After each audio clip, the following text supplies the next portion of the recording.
Sign today, which is a weird sign to me, right? And you've seen this in the past couple of years. The third year of the early signing period, when a guy says I'm going to wait or I'm committed here, and he makes an announcement but doesn't sign today, maybe something will change. He'll send it in tonight. But if you go into the holiday season and you don't sign a piece of paper, there's no reason not to sign. There's no benefit you get from waiting until February. There's no benefit at all. And so I said I didn't like the reasons he chose South Carolina. He's friends with the coach's son. I thought he was, ripe for a transfer at some point, so we'll see what happens. Look, the ink ran out on his pen. What do you want him to do? Last storyline here, early National Signing Day. Everybody, all the bloggers, today's early National Signing Day. Guys, this is National Signing Day. Whatever that date in February is, that's dotting I's and crossing T's. This is National Signing Day now, and for good reason. A lot of these kids want to get onto campus for spring ball because A, kids don't want a redshirt anymore, and B, these teams want to get their new players acclimated within the program. So I think this makes the most sense. I'd say 90 to 95% of players are signed at this point. Yeah, like I said before, it eliminates a lot of the lying that's going on in college football for a long time when it comes to recruiting. Either all of a sudden it comes February, we don't have a scholarship for you anymore, or I'm going to be committed to you for a year and then we're just going to switch. I'm going to flip. But what are you looking for? Nothing. Then why are you out here looking for?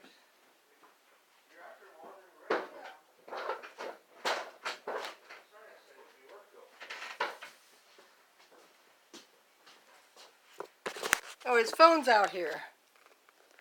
Man, that's why he keeps wanting to come out here. What's happening? I don't know. Something weird going on. I don't know why he's out there, but I know his phone was out there. Left out there with that basketball net, so I don't know. Anyway, I'll give it a shot. All right.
Christmas shirts for the kids. Okay, bud. Only you can't swear. One is a SpongeBob one, and Green does not. Me? And so she says she doesn't want to wear it. And the other two, I'm sure she did. One's a info, one's 14, 16. One is your Santa, my sister did it. And the other was I was friend. But I'm sure any of those would be too big for Reagan. So tell him to pick which one he wants to wear, I guess. Go buy her another one. I mean, For single use. right, yeah. That- Well, I mean, she can wear it every year. But I know it's too big.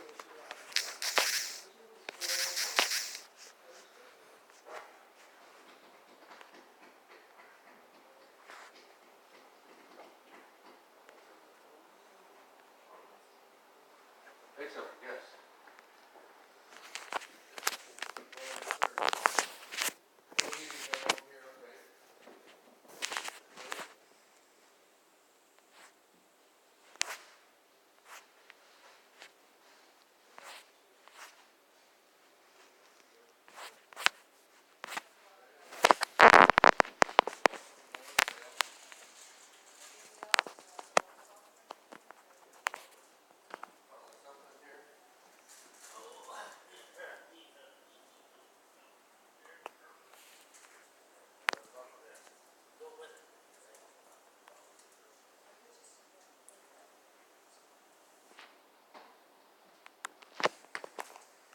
Top 25. Speaking of Texas Longhorns in that hoodie, Bijan Robinson is probably rocking a Texas Longhorns hoodie. He signed today with the Texas Longhorns. The second best running back in the country, not in the state of Texas, but they've got multiple five-star running backs. He is out of Tucson, Arizona. Yeah, Kevin Sumlin not keeping him at home. He just continues to fail across the board. Bijan Robinson, look, Texas has been looking for that workhorse running back for a long time. They thought Keontae Ingram was going to be it. To me, he's more of a complimentary back. Bijan Robinson has the capability of being, Texas in a lot of ways in the 90s and early 2000s kind of was running back you. They had Ricky Williams, Jamal Charles, a couple of other guys mixed in. Bijan Robinson, maybe he's that next guy. It's been a while since they've had a workhorse. We'll see what he is able to do. He's the number 15 player in the 2020 recruiting class. Next up, another running back, one of the rare uncommitted guys on our top 20, on the top 25 list here, James. The chatter is people think he's heading to LSU. He's going to announce at the Army High School All-American game just after this. Army still was the sponsor there. I thought they gave that up. Nevertheless, Could be but the Air Force, sure. funny enough, transitioning, running back Texas out of Arizona, Bijan Robinson, the best running back in the country, Zach Evans. Where is he out of? Just outside of Dallas, Texas. Yet he is not really, as far as I can tell, really strongly considering one of the Texas schools. So unless something changes in the next 3 weeks, he'll likely be headed potentially to LSU, is where it seems all the tea leaves are heading. I know LSU, the great Carter Bryant, our LSU insider, thinks they've got Zach Evans hooked up. He's going to commit to the Tigers here in a few weeks. Let's go inside the top 13. DJ, he's like Tua. He's just going to be a one-word name or a two-letter man. No one's ever going to pronounce that last name, but he solidifies the quarterback position at Clemson. He will probably unseat Trevor Lawrence. Lawrence will then grad transfer to Oklahoma for 2021. But he has the opportunity to be the next great Clemson quarterback. They basically, over the last 5 years, they've been the class of college football with Deshaun Watson and then followed with Trevor Lawrence. We almost have 400 people live. I will be a man of the people. I will say his full name. Not James taking the easy way Screen out. record this. If you're watching an iPhone, screen record this so you can tell your friends later. I know how to pronounce that guy's name. DJ Uiagalelei.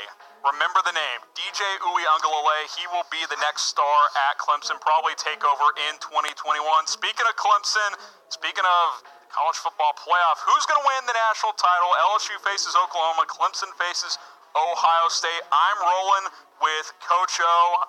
Give me LSU to win the national title. Come on, Doug, you crazy. I think it's going to be Clemson. I just really do. They've been there 5 straight years. 5 straight years in the college football playoff. I think they're going to win another national title. This is the dynasty we've all been waiting for in college football to unseat Nick Saban. And I'll tell you what, with Trevor Lawrence returning next year, unless he decides to sit out or something like that, they could win 4 in 5 years. I think it's pretty unprecedented what they're doing right now. Let's take it inside the top 15 adversary already to number 12, Elias Ricks, headed to LSU. one of the best cornerbacks in the country, one of the fastest players in the country from the scouting reports I read on him. Another great player for Coach O's recruiting class, but not even their best commit, which is crazy enough to think about. They've got a player inside the top 10 we'll talk about here in a moment. We got number 11 coming up. Saville Smalls, I'm not sure if I pronounced his name right, I apologize. Saville Smalls, linebacker, headed north, headed to the Washington Huskies. Yeah, obviously the top prized recruit heading to Washington, keeping with his commitment there despite Chris Peterson announcing that he will step down after the bowl game. Big 5-star linebacker heading up to the Pacific Northwest. Oh my gosh. Oh my gosh. We got to get to 147,000 subscribers, or else. I gotta go. I guess I got to dust off the resume because we're not closing the gap enough. YouTube.com/chatsportstv. You got to hit that big red button. Clock's ticking, guys. Guys, 121 away. I mean, you guys are letting us down. Stay alive, for the next 20 days or however long you guys are going to take. Got to subscribe. What do we got? 400 people watching right now. If half of you guys subscribe, 25% of you subscribe. Like what? If you're watching this, it's an indication that you like it. We'll do more of these videos. Just hit the subscribe button. I'll tell you what. Just unsubscribe on January 1st. So whatever. If you want to do that, that's fine. Just give us the next 2 weeks. All we need is 121 more subscribers. Or else, I'll tell you what, I have never have you ever had a girlfriend, wife, fiance now that say, hey, you better be home by midnight or else? You don't even want to know what that or else is. So you guys got to hook us up. Just hit the damn subscribe button. We ask for very little, and yet we give so much. I mean, by the way, free. Unlike some of the folks, the blog boys charging you guys, $35 a month or whatever it is. Let's get into the top 10. Subscribe. Link down below. Darnell Washington, the athlete, he's one of the few uncommitted players left. He's going to announce also, whatever the sponsored bowl game.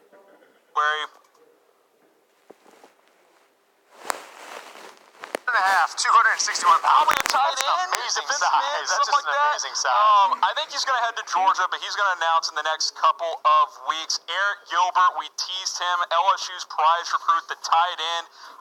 We've seen this evolution of the LSU passing offense. Excited to see how they incorporate Eric Gilbert. We saw Randy Moss's son this year that was playing tight end for them? He had a pretty nice season. Eric Gilbert's going to play tight end and be a big-time player. Next guy coming up, Harrison, is my all-name MVP of this recruiting class, Keely Ringo. I love this name. I love this player. Not committed yet. So one of the top players, he's the top uncommitted player. Georgia target as well.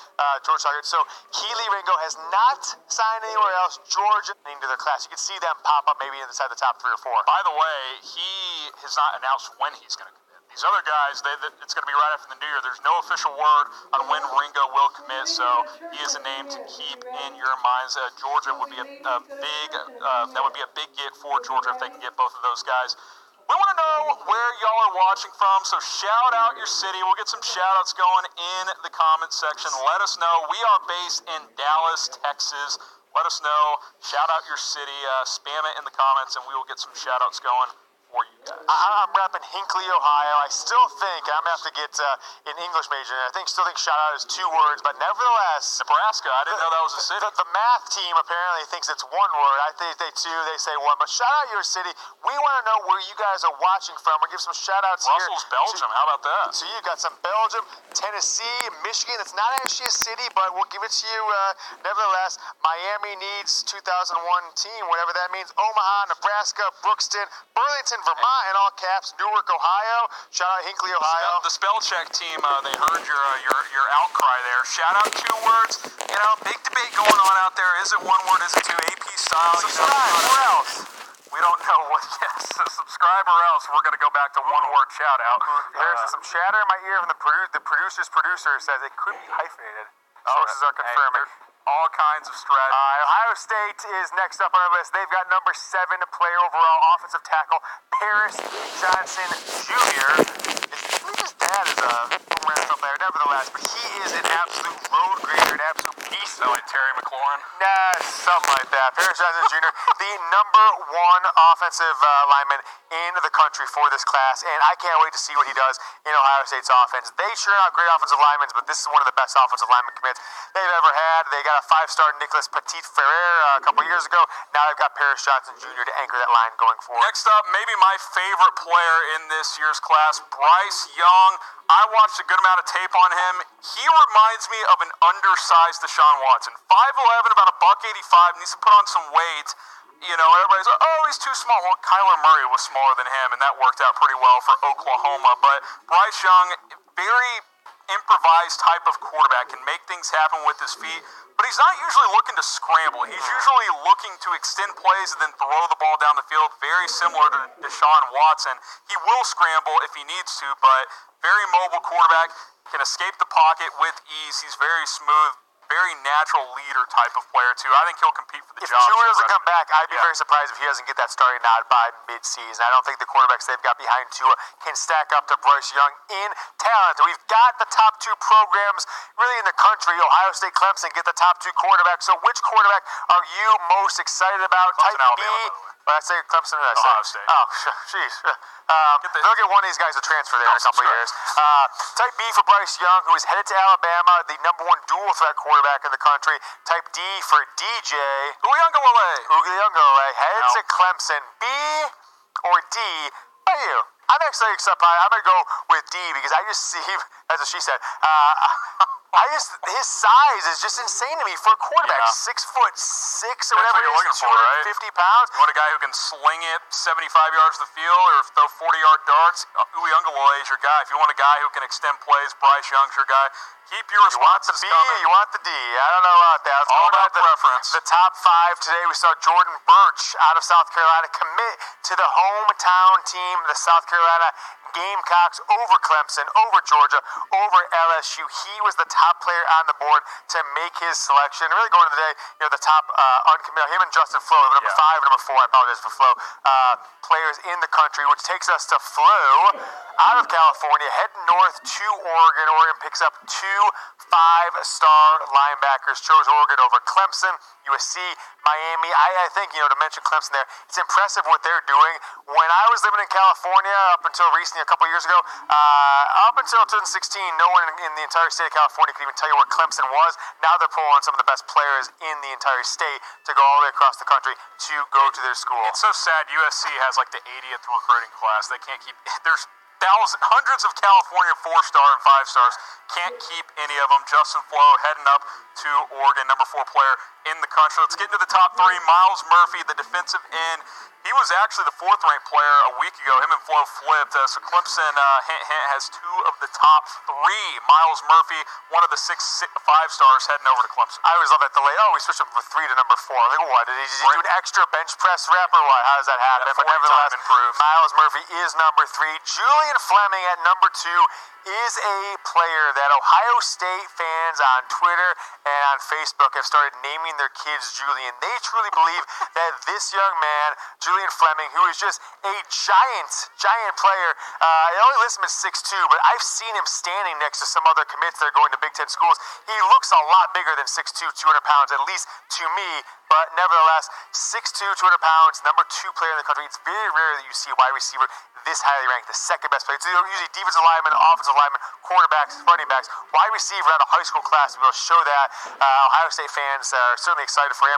And Ohio State fans are very, they think he's going to be the most dominant player in the Big Ten next year. It's not just him. They have 4 of their top 7 players are receivers. So they have tons of players on the outside coming in for next year's class.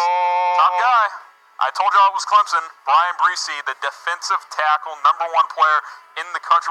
He's like 6'6", 290 or something crazy like that? Yeah, he's a big young man. He is one of these players that has been identified since he was in 8th grade. I mean, I've been seeing articles since 2014, 2015. It's like 14-year-old Brian Breesy is the best middle school player in history. Like, so he has been on the radar for years. Yeah. It feels like one of those things like, gosh, like O.J. Mayo. You might be too young to remember O.J. Mayo, but he had a website when he was in 7th grade. All of a sudden, like 5 years later, he actually makes it to the NBA after doing a season at USC. But Brian Breezy is your number one recruit as soon as the rankings came out, and he held on to it through the entire 2020 recruiting cycle, and he is your top prospect in this class. But which of these 2020 recruits will win a Heisman? Crazy fact. 2015 class could turn out to be the greatest recruiting class in college football history. Not already, but 3 Heisman Trophy winners, 1 first pick in the draft, 1 guy who will win an NFL MVP probably before his 23rd birthday. I'm talking about Kyler Murray. I'm talking about Lamar Jackson. I'm talking about Joe Burrow. Probably another in there. pick. Ironically, 2 of those guys did their damage transferring, which is kind of how things go lately in college football. But which 2020 recruit will win a Heisman? I'll let you make a choice, and I'll make a quick one. Oklahoma quarterback Bryce Young when Nick Saban sticks with Mac Jones for whatever reason.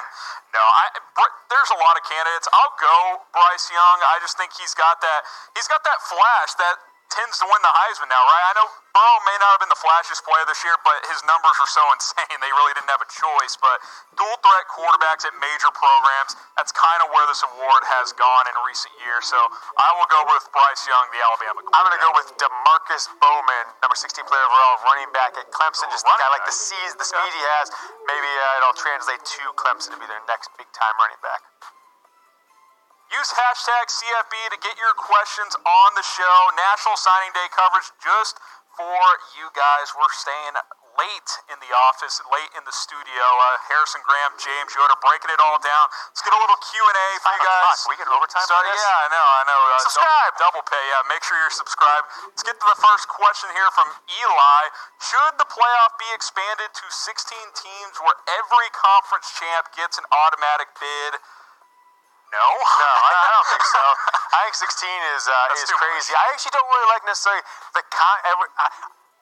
both these things can't happen. Even if they go to 8 or 6, I don't think you can say every conference champ and a group of 5 team wins gets in. Well, in that case, he's talking about all 11 conferences. He's talking about MAC, he's talking about the I get that. I didn't really get that at first, but that's just a crazy thing in general. But if you're going to expand the playoff, you can't just make it where, oh wow, an 8-5 USC team just comes out of nowhere and wins the Pac-12 title game when they have a really bad Pac-12 South, and so they're in the playoff. And so is a 10-2 Miami of Ohio team from the group of 5. I don't like that. I think it should be the best 4, 6, or 8 teams. All right, next up here, Raw Fusion. Prediction for Texas Longhorns next season. The last 2 years, 10-4 last year, took a step back, 7-5 this year. I'll say somewhere in the middle of that. Maybe they're an 8-4, 9-3 type of season. I wonder what the standard for athletic director Chris Del Conte is for Tom Herman next season, because clearly he is on some sort of a hot seat entering 2020. Basically forcing him to get 2 new coordinators, which, by the way, they still haven't gotten an offensive coordinator as we're filming this at the moment. It's kind of crazy what people think. I don't see the kind of year I would have expected them in year 4. This is year 3. Yeah, so number 4 next year. I don't see the kind of team coming back I expect to compete for national titles. So in year 4, I don't know what the coaches are doing. You think about the college football playoff this year. You got Oklahoma's coach in his 3rd season. You've got Clemson's coach LSU's coach in his 3rd season, Ryan Day in his 1st season. So year 4 under Tom Herman, I'm not sure what's going to go around. I'm predicting 8-4. Yeah, I think the shine has worn off there a little bit. Garrett is next up. What do you guys think Georgia should do with their offense? I don't want to blame it all on one guy. I don't like Jake Fromm. I think he's the same guy he was as a freshman. I haven't seen any improvement. I think his freshman year when they went to the national title arguably might have been his best season. Yep. I don't have the numbers in front of me, but he looked like a much more confident player than he does now. I want to see what that offense looks like with a different quarterback. Think about this. Justin Fields transfers, Jacob Eason transfers. You could argue both are better players at this point. Eason, maybe not, but for sure Justin Fields, there's no doubt about that. Better option than Jake Fromm. I'll be curious to see what the offense looks like post-Fromm, because I think he'll declare for the draft. They've got Stetson Bennett, the 4th, coming in, a top 200 player into the class. But nevertheless, they are thin at quarterback. If Fromm goes pro, you know what you're getting out there from them. So I think they need to switch the offense up, because what they're doing is not going to be Alabama, Clemson, or Ohio State, or Oklahoma. Yeah, just running the ball and playing defense doesn't win in 2019. Jay Williams next up is Oregon. going to have a top 5 defense next year. Look, they were top 15 this year. This is not the Chip Kelly, let's outscore you 52-48 Oregon Ducks anymore. They want to run the football, control the clock a little bit, and play defense and be balanced on offense. I know I just said you can't win just running and playing defense. Obviously, they threw the ball well with Herbert as well, but they've got good recruits coming in on defense, 2 5-star linebackers. They're much more of a physical program than they used to be. They've recruited much better on defense in the past couple seasons. Since they got the new coaching staff, Mario Cristobal there, than they have really in the history of Oregon football. So I don't know about a top 5 defense, but I think they've got a good enough defense to win the Pac-12. You do that with one loss or less, you should be in the college football playoff. And if your team's in the college football playoff, or if you want to hook up a friend, family member, or loved one with some awesome deals or some awesome gifts this holiday season, take advantage of these deals, up to 50% off on college football gear. You got this Ohio State Nike hoodie. You got the Clemson number 16 jersey. I'm not sure who that's for, but nevertheless, $25 off that bad boy. It's only $75 a Nike one. You got this Texas Longhorn burnt orange Nike hoodie, or the Michigan football coaches Game Day 2019 Game Day hoodie. Citrus Bowl gear right there. Up to 50% off. There's some awesome deals. I have outfitted many members of my family with these deals. We encourage you guys to take advantage of them now. Act now. Christmas is a week away. You don't want to be the one whose Christmas present shows up on the 27th. You got to hand it to somebody, 4 days after Christmas. They're like, oh, thanks that you forgot about me. Save it for next year at that point. Yeah, exactly. Chatsports.com/NCAA gear. Get going now. Buy something tonight. Make sure it's there for Christmas. Choose that shipping option to get delivered before Christmas. Hashtag CFB from Eli says, true or false, the American Athletic Conference is better than the ACC. Tom and I actually debated this a few times when we would do our weekly CFP ranking shows. Make sure you're subscribed.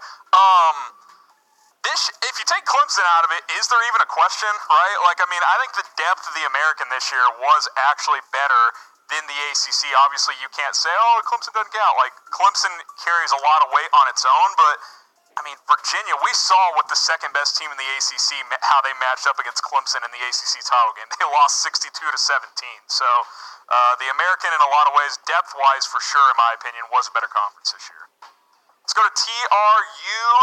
16 would be way too many, but 8 would be good at the most. I am an 8-team playoff truther. I know you said you don't like the whole 8-5 Pac-12 champ. How often would that actually happen? That would be my point. And my point would also be, I would rather that be the case and take decisions out of 13 random people's, I just don't like these 13 athletic directors and a couple of other folks who have, Condoleezza Rice is not random in my book. A big college football nerd she is. I want more clear parameters. That's what I want. Take it out of these people's hands. They can decide for the at-larges. 5 Power 5 champs, 1 group of 5, 2 at-larges. Call it a day. Show this commenter some respect. Active in the comment section. But you call him TRU. TRU, Louisiana, dog. You got to give him some respect for a great name. So make sure you subscribe.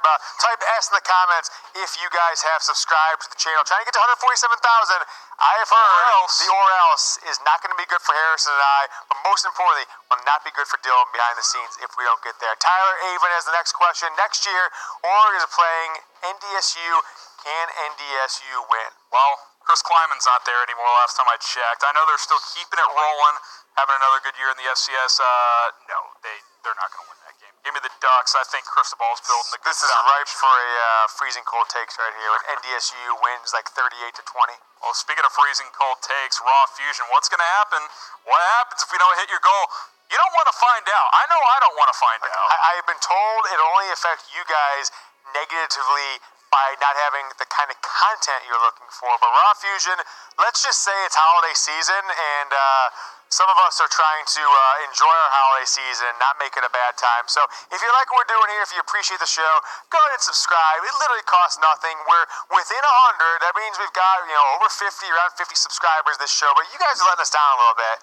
I thought we've been doing an okay job for you, a bang-up job.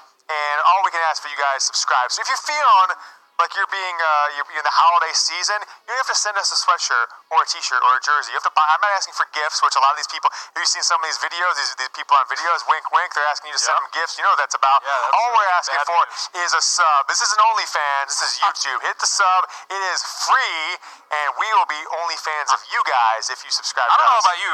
When I got here, it was dark outside. It's gonna be dark when we leave. We're putting in the mad hours here at Chat Sports. There is a cloud over my head right no now. half-assing it here at Chat Sports. Hit the big red button. If you don't know what we're talking about, you're literally watching the video right now. It's right below the video to the right. Right below to the right. Hit the subscribe button. Get us to 147K. I don't want to dust off the resume. The chatter is may have to find new employment, so that could be what the or else. Sources in my ear. You don't want to know. Or else. Triple H sucks, and so does NXT. That's the longest username I've ever seen on YouTube. Subscribe. 16 playoff, 1 versus 6, 2 versus 5, 3 versus 6, 4 versus 5. That actually doesn't work. That doesn't make sense. So 6 is playing 2 games, 5 is playing 2 games. So the only way it would work is it was like the NFL where The top 1 and 2 two get a got bye. by, right? So I don't hate that you could format. do 5, you Go could to do 6. 6, whatever. 6 or 7 doesn't really matter, but you can't have all the teams play if it's that kind of even number. But that's the question. Triple H sucks, and so does NXT. I don't know what that means. But Tyler Avon coming in. How's Purdue's class? Well, Purdue got a nice class last year after the Ohio State win. They got a 5-star in George Karfalopoulos, whatever his name was. But Harrison is our resident expert on Purdue's class. We're told he's a Boilermaker. So tell us about Purdue's class. Yeah, watched them a lot this year, especially when TCU stopped them in week 2. Number 30th ranked class, so pretty good. Got 3 4-stars, several 3-stars in the class. I like Jeff Brom. I know this year did not go well for them, but he's still, in my eyes, one of the more up-and-coming coaches in college football. No.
DonnyvanSports.com/.